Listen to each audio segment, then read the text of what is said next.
I got a warning, so I will not cover any US product or any US company issue. And I'm not here to give a demonstration, but we will go over the technology. A little bit agenda for my speech today. Something about the motivation, why we got these electronic passports.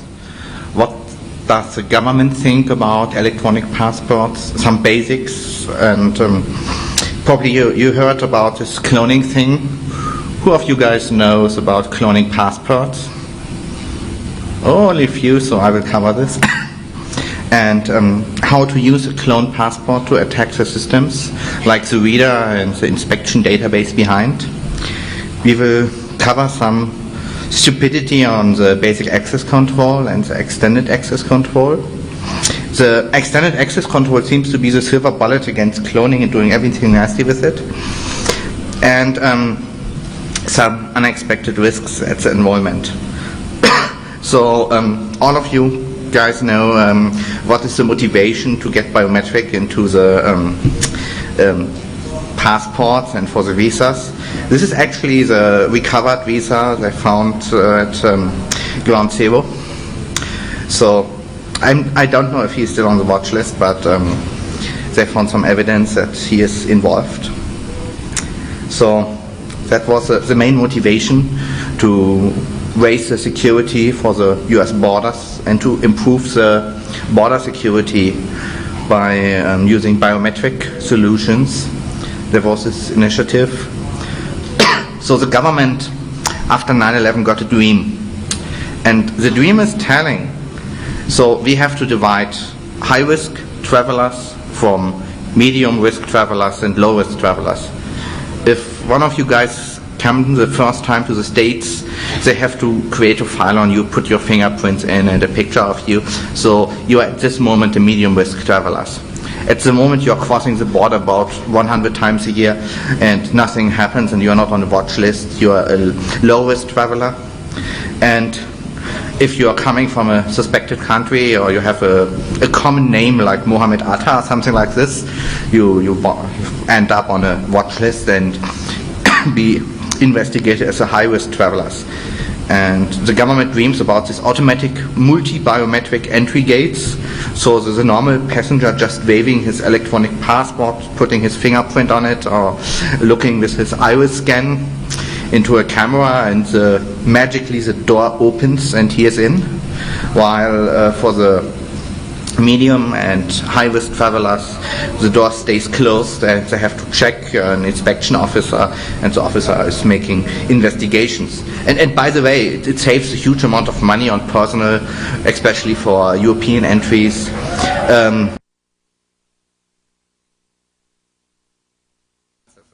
They want just to shut down the amount of inspectors needed per passenger. So first, the government is going to ask, who can help us by this project? And they start asking the security print notes and all the security stuff over the time. And these are general and global print shops. They know how to produce micro ink. They know how to make counterfeit safe banknotes. They know how to use special holographs and putting it in and making special drawing on your passport cover and gluing it together so it cannot be split anymore and stuff like that. But are they known for IT security know-how? Do they have a history on IT security, on cryptography? No. So they have never done actually an IT security project. So what's coming out is these security print shops are going to ask the smart card industry. And now we got a problem. The smart card industry is focused on selling their products and advocates multi-purpose use. So some of the original ideas for the electronic passport, you would have a multi-purpose use. We will get the identical design for the national ID cards. These cards can be used for electronic banking, for e-government, so you don't need to go to your DMV, you just put in your ID card into a reader on your PC, and you can cryptographically sign electronic signatures and don't go in person anymore. Even in Estonia, they made this year, they have something like multi-purpose smart card-based ID card. They made this option so that the citizens are allowed to vote using their ID card and a normal PC, and use it for email encryption and ID and travel document as passport, and of course for electronic payment. Sounds it nice? One card that fits all. And let's have a look of the design goal. So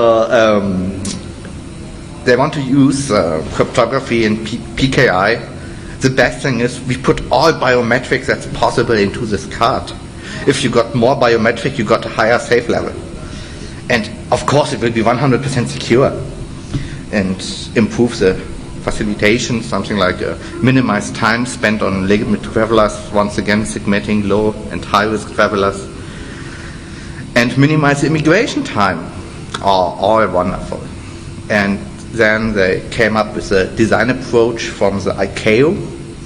The ICAO was setting up a standards group, and all this group was staffed with printing experts. So they know how to make secure passports, but even no IT security expertise. And pretty soon they discovered, we need some experts on the crypto. We need to do crypto. At the first design approach, there was no cryptography. So they thought, we just put in the files into a storage and that's it. And the very first ICAO design doesn't care about cryptography. And this scares even some experts at the governmental level, and they told me, no, we cannot use it. We have to use cryptography. Otherwise it will be a nightmare.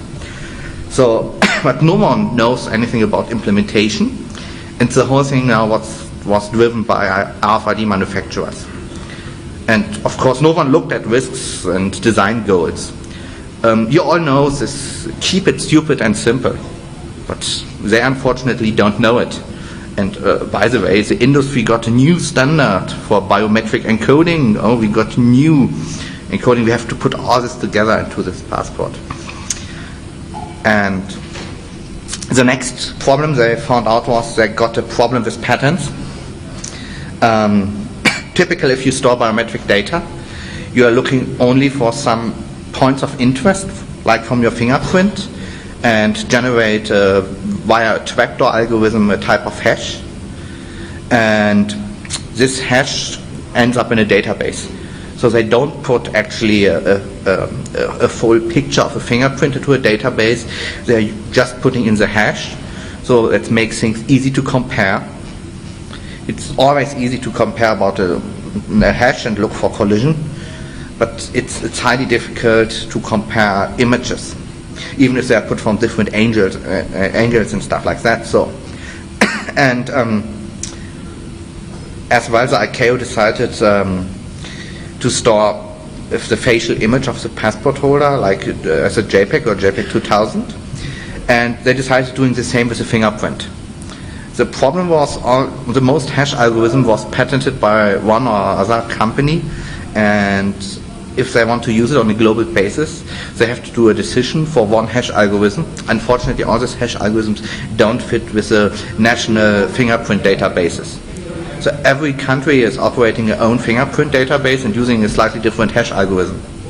And up to this time, it was, for instance, not possible to compare a fingerprint from a US citizen using a hash from the FBI database with the European Europol database, because they got completely different values. So they decided, just make a picture of the fingerprint and put it into the passport. And we got here some compromises, but we all know compromises don't work with security at all.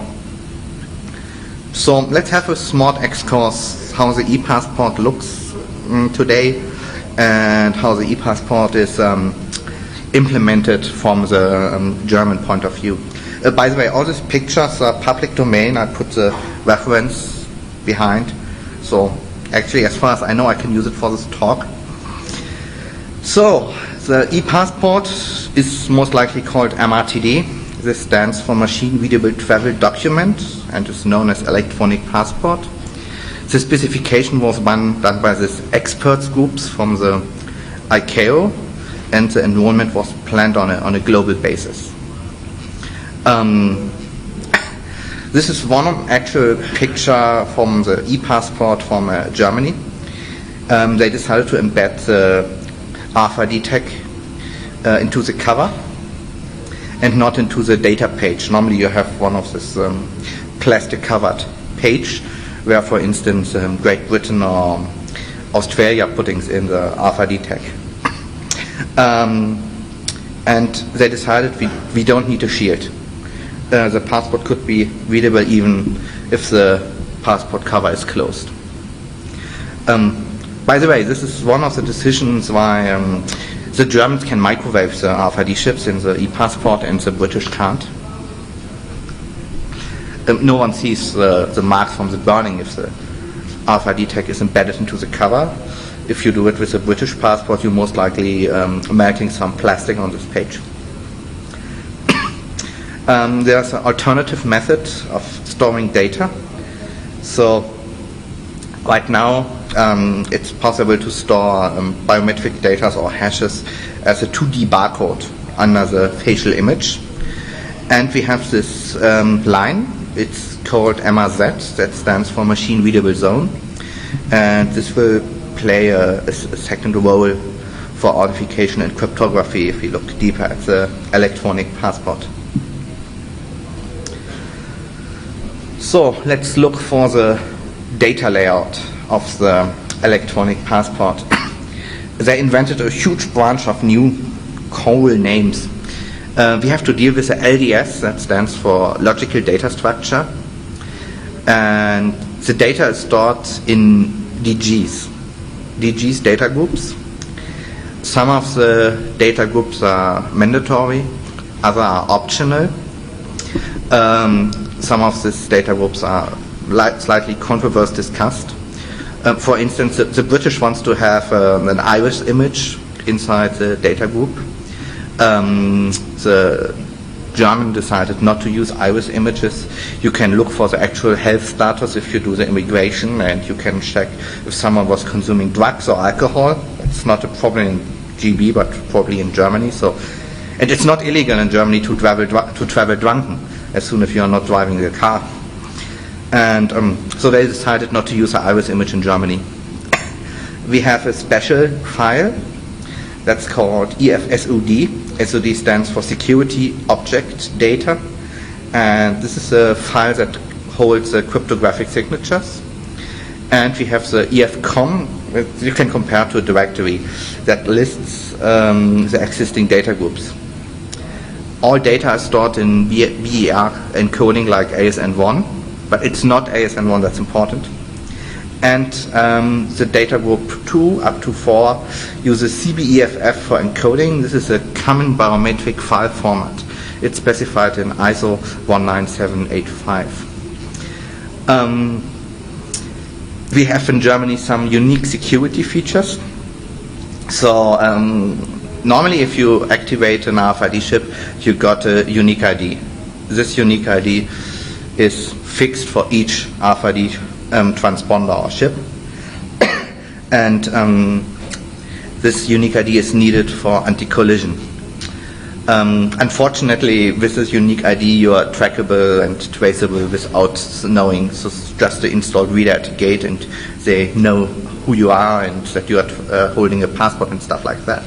So they decided to prevent tracking of the owner of the passport without access control by generating random serial numbers for these RFID chips.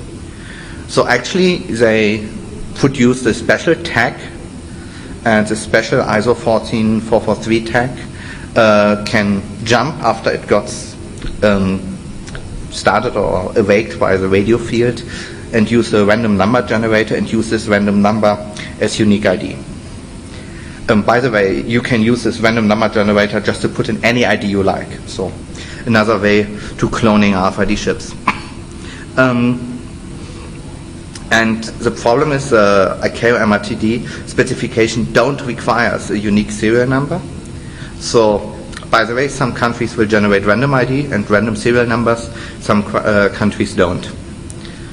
So, for instance, some guys from Belgium and some guys from Australia are highly trackable and traceable without a shield and carrying a device that identifies they exactly. And for the Europeans, or especially for the Germans and the British, it's slightly a bit more complicated to track them, but it's still possible. But for the first phase, you get this unique ID. And they put in a method, it's called passive identification. And this method is mandatory for all passports. And this method is a proof that the passport files are signed by the issuing country.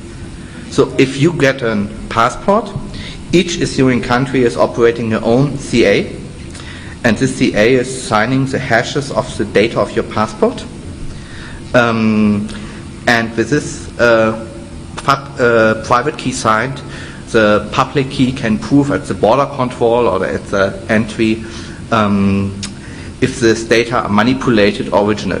That's all in theory. And the document signer key is retrieved from the public key directory that's operated by the ICAO and useful only if country root CA is known. So actually this public key is right now, as far as we know, hard-coded in the RFID readers. They read the passport at the inspection. This is a slide showing how the signed data works. So we have all these different data groups.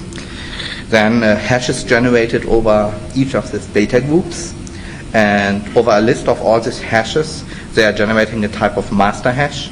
And this hash over the hashes of the data group is signed by the country CA and stored at the EF slot. By the way, who of you guys thinks putting a password on the monitor is a secure and safe way to hide it? Isn't it a nice idea? No one can read my passport because we put in a cryptography. So they have this method, it's called basic access control. And actually they're using the credentials that are printed on top of your passport. So to grant access to the data after the inspection system are authorized, the authorization is done through the machine readable zone. So what they're actually doing is they are generating over the document ID and your 6 digits date of birth and the document expiry date and triple dash key and using it for authentication against the passport to read your data that are stored on the passport. And that's exactly what they're doing to protect the privacy of the passport holder. Even some European passports, for instance Belgium, don't have basic access control. They can be just read by walking through. And yeah, so what do we have is the basic access control. So the access key is printed on top of the passport.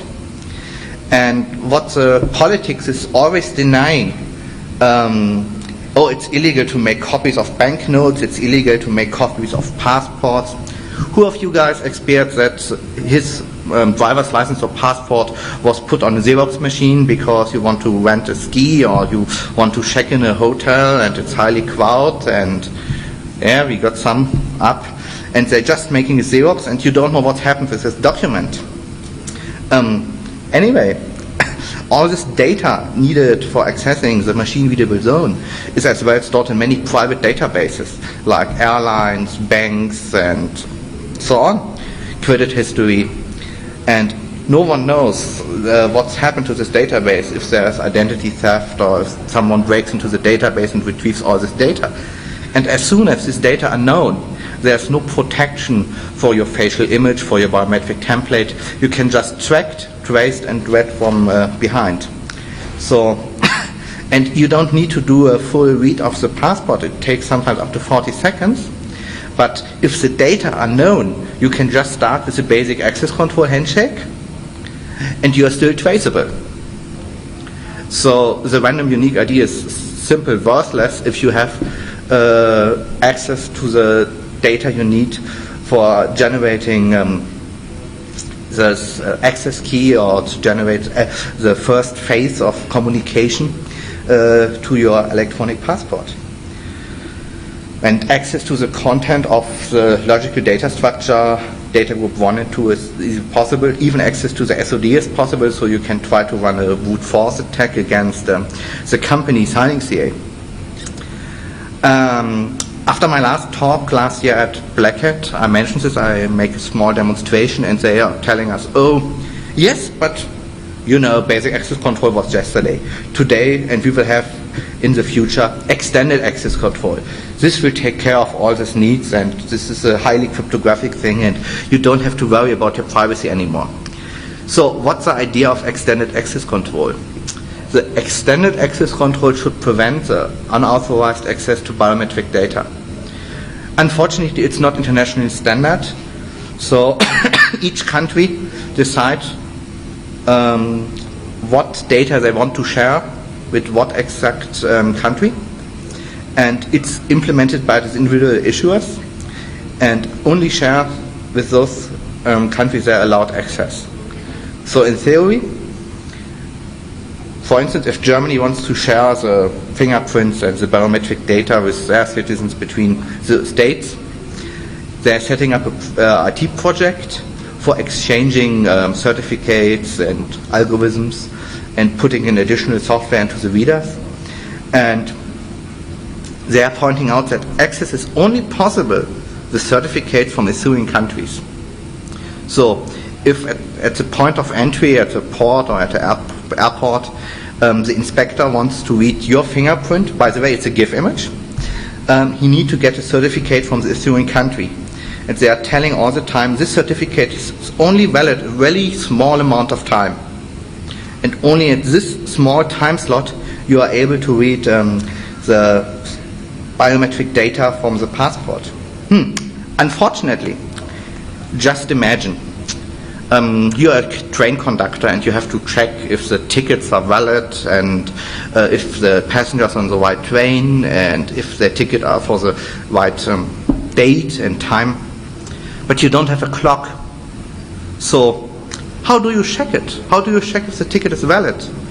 And we got the same problem because they forget to implement a clock inside the machine-readable travel document. So you got a small amount of time, you got a certificate for unlocking the passport and for reading the biometric data, but the MRTD does not have any reliable and secure time information. And without this time information, once the CV is captured, all MRTDs which has been read using a CV certificate, that's the name of this unlocking certificate, issued earlier, could be accessed without any problems. And the MRTD could not verify the validity of the timestamp from the CV certificate because he don't have a time signal, he don't have a time date, so he cannot check. But you know, the politics are telling you we are safe, we have only issued certificates for a small amount of time. Even they are going to save the last time of access, and if the next CV certificate has an earlier date, it's going to reject. So if someone is using a false CV certificate with an issue date far out in the future, the pass is rejecting all earlier CV certificates. So one possible attack could be just faking GPS or just faking GPS time signal for the data center. They are issuing in Germany the CV certificates and trying to put the clock of the servers up to 2080. And if they're not using Windows or Unix machines and don't have this problem with this 32-bit clock override and GR2000 problem, most probably they can issuing certificates from the year 2080 and deactivate all issued passports with extended access control. Because after they fix the time, all the passports get deactivated. The next problem is a road regime could misuse the CV certificate to obtain fingerprints from the passport holder. You know, the fingerprints are stored as a GIF image, so you can make fake fingerprints. And with this fake fingerprints, it's possible to produce false evidence.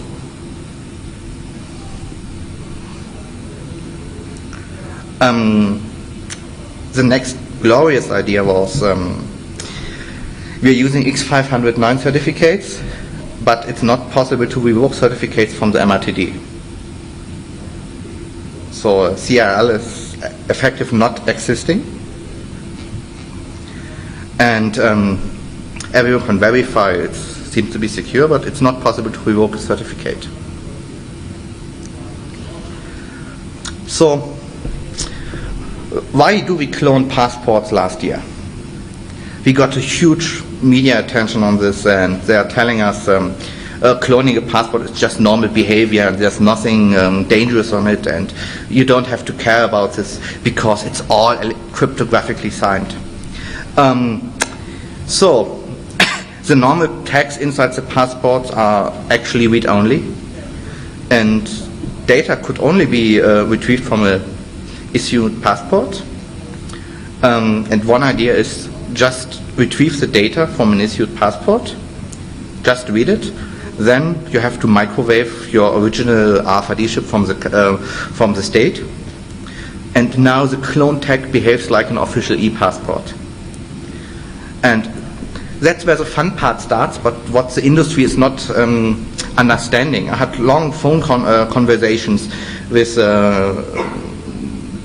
head of research and development from an e-passport reader company, and he is just not believing, oh, if something is not put in the right way, we are triggering an exception and everything will be fine. But you can put in an exploit and extend your official passport and putting in some malware inside the MRTD. And the nice thing about this exploits is that could attack inspection systems as well, backends or databases behind this. And you can imagine what's inside this database behind your passport inspection system. And I guess they are using some standard off-the-shelf components like Oracle or DB2. So what's happened if someone is using a drop database or an altered table or just changing some data inside? Now let's have a closer look to the inspection system. First of all, there came this, all inspection systems should be evaluated. What does it mean? No one is telling us. What does it mean to evaluate an inspection system? Right now they're using off-the-shelf PCs. And off-the-shelf PCs are far too complex to be formally validated for correctness. Otherwise, we don't have to deal with malware, with viruses, with crashing operating system and stuff like that. Then they decided to use JPEG and JPEG 2000. We all know JPEG 2000 is a very complicated format. You can easily produce huge images, allocate a huge amount of memory. It's easy to exploit. I put in some CVE numbers we found about JPEG 2000 exploits. And we got these nice tools like Metasploit and other toolkits that make it really easy to put in some shellcode in your passport. Isn't it nice? And that's actually a vendor's design of an e-passport inspection system. You know, it was designed for Windows XP, even not for Vista. So, and actually we found no security improvement to the software. The stack is still executable.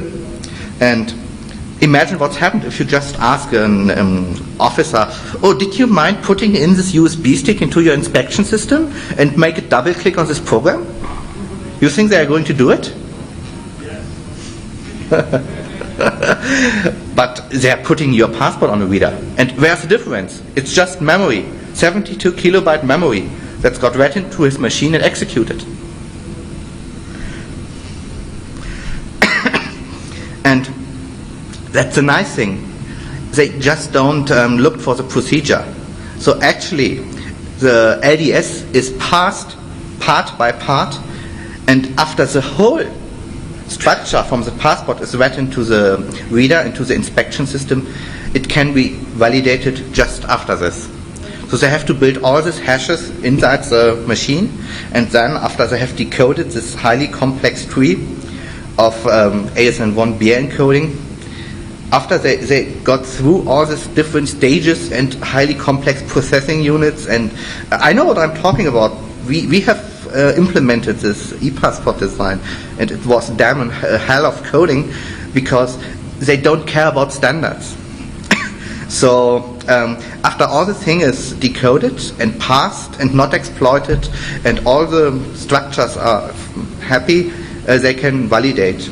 So first they read the data, then they pass the structures.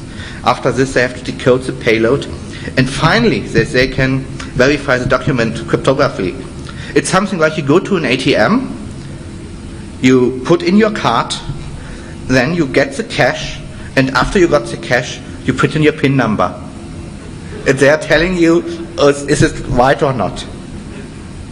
Cool, isn't it? I would like to have such ATMs. So, and right at this moment, many vendors are happy if they can read the passport from a different vendor. So they have actually the problem to read the passports. And no one has checked for illegal structures, or even for some malware onto it. The next problem we have to deal with are biometric data. So at this moment, data should be reduced to hashes only, but fingerprints are still stored as pictures. So reverse engineering of fingerprints is possible, and this is contrary to any best practice in IT security. Don't give up your credentials, and even don't make them public available. And we got this nice chaos of standard. So all these experts from the ICAO know, we have to use ASN1. You know how ASN1 works normally? You have a lex, you generate a grammar, you put in your data structures in C, and they're putting in into this, or you make a formal description of the ASN1 data structures, and ASN1 generator is generating a parser for you and an encoder. So you got two pieces of software, and then you put your payload through this encoder. You got the data encoded in ASN1, and afterwards you can put it to the parser. It's like valid XML, and you got it back in your C data structures.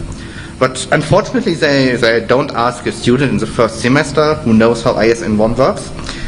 They have done it a different way. They make the encoding by hand, and they make as mistake without generating a lex. They're saying, we have to encode this in this specific byte pattern, and the structure is actually not valid ASN1. So it looks like ASN1, it's 90% like ASN1, but you cannot use a formal ASN1 encoder because it's not like ASN1. They just don't understand how such meta formats and encoders are working. The next problem is we have a lot of redundant meta formats for biometric data. They use JPEG images, but they encoded the JPEG image in a different meta format, like the CBEFF, Common Biometric File Format. You know why? The industry from the smart card and RFID came up, we designed a cool format, no one is using it, we have to put it into the e-passport. The next problem is, if a signing key got lost, the whole country is doomed. I'm pretty sure sooner or later some of these keys got lost. Not in the US, probably not in Germany, but there are far too many countries outside. We have sometimes problems with the structures in the countries. Sometimes we got a country that converts to a rogue regime. We have sometimes political instability, and in some of these cases it's most likely that a signing key got lost. And then anyone can produce these false passports. And the whole design was made by politicians and not by IT security experts. And of course it's possible to manipulate data. So I went with a short version of this presentation to an ICAO meeting, or to the security document world, and I got a huge amount of very interesting quotes. The first one, trust us. We are the experts. We know. what we are doing. The next was a nice quote from one. We removed the standards from the ICAO website. Now we are safe. The next standard is, it's for my own State Department in Germany. So Grunwald was using the primary purpose of the passport. We read it. There's no security risk at all. And the next I really like this. The RFID chip will be protected by the security features of the printed paper in the passport.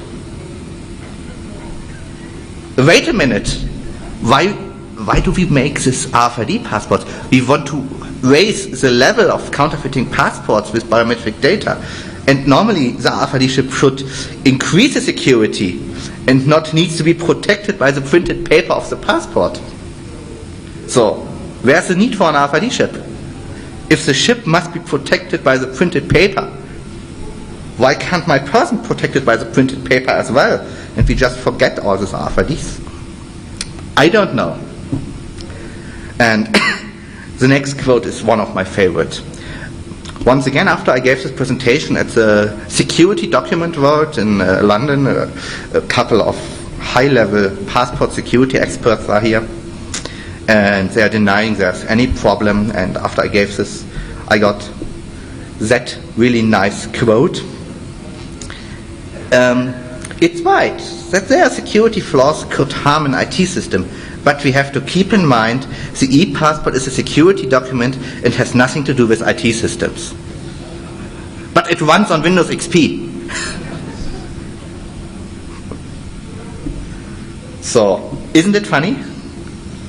And if they don't change their thinking about IT systems and structures and how to audit these things and where are the risks and pitfalls, I don't know how can they, I have no advice for them. There are experts out. In every country there are IT experts, there are experts on structures, on encoding, but if they don't listen to them, it's not our fault. So, and that was pretty much my update for the last year, what we have done on electronic passports. And we can start the question and answer session. First, that's here. And after I'm finished here, I think I'm moving to the Q&A room for additional question and answers. So, yes.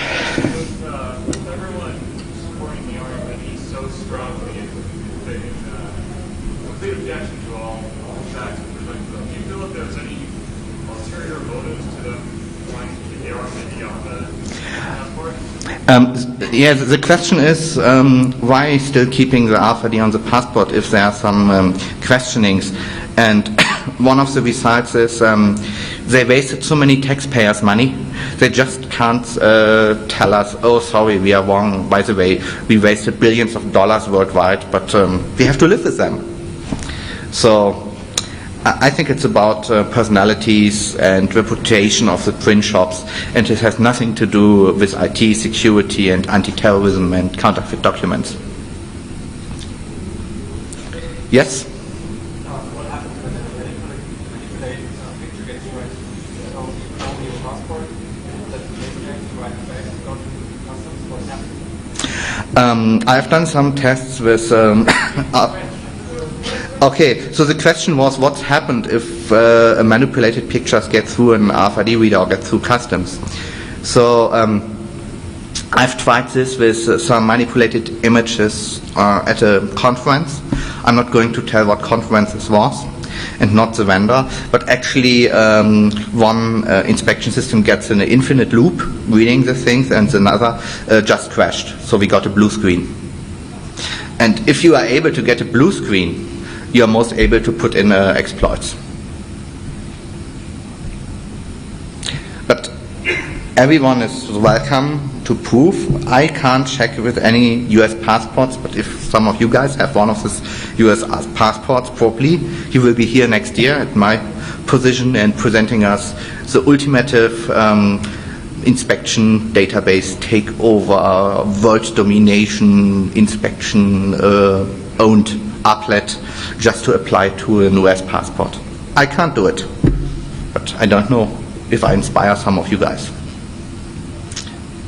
Next question. Yes?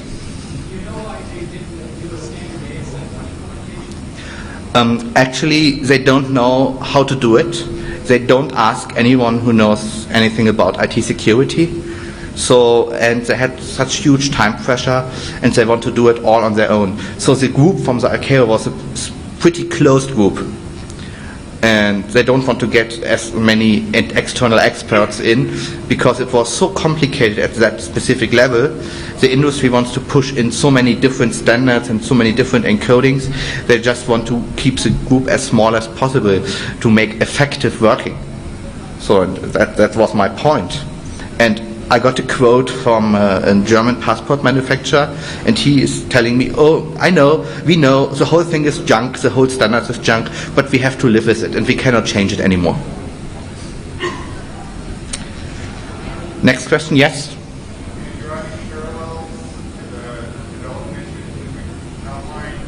Can you speak up a little bit?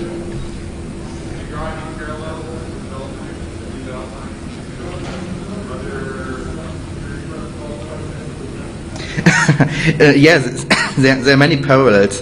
One of the problems is every time you want to create a protocol or security protocol by a committee and by compromises and not by public discussion, you end up with such a mess like this ICAO passport.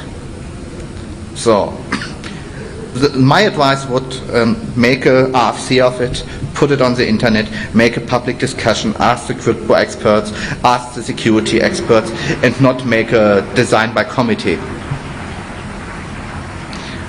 Mostly the crowd is just smarter than you are. Next question.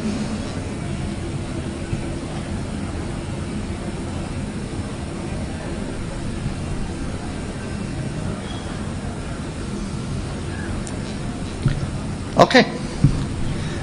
Thank you.